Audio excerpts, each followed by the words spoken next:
Minister of Power and Renewable Energy Ranjit Balapitiya says that the supply of electricity will be restored by tomorrow. He said that operations to recommence Norochuli power plant is underway.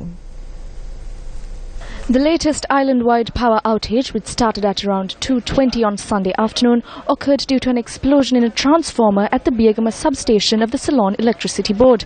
Even though the supply of electricity was restored after a lapse of 10 hours, the CEB has not been able to provide a continuous electricity supply as the Norochole power plant, which adds to 42% of the electricity to the national grid, shut down following the incident.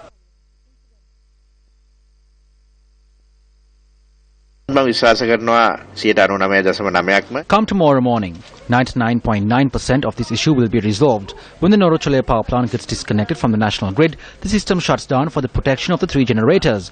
It takes at least 3 days to restore the operations. That is the problem. However, we are ready to find a solution to this problem. We held discussions yesterday. Experts suggest that by constructing a small power plant in close proximity to the Norochole power plant, this situation can be rectified. We are prepared to provide a solution for this in the future.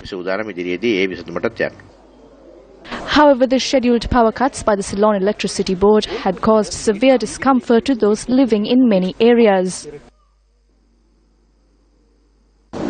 This is a very sad situation. We have been placed in much difficulty. Our businesses have been completely stalled. Power cuts cause an economic impact on our lives. The government has no understanding on falling businesses. The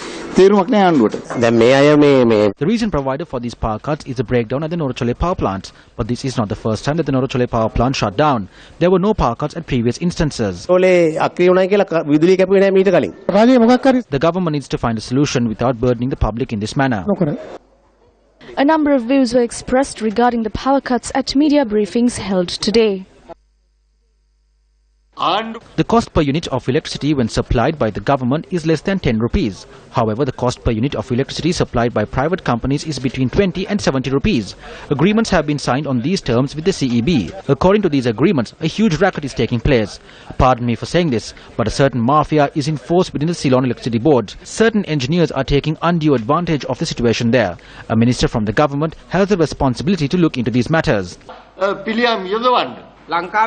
In the history of Sri Lanka, never was there an island-wide blackout as a result of a transformer exploding. Such incidents are taking place due to the inefficient actions of this government. There is no point in blaming this on the joint opposition or on Mahinda Rajapaksa. This is the third such power failure in as many months. The government needs to take responsibility for this.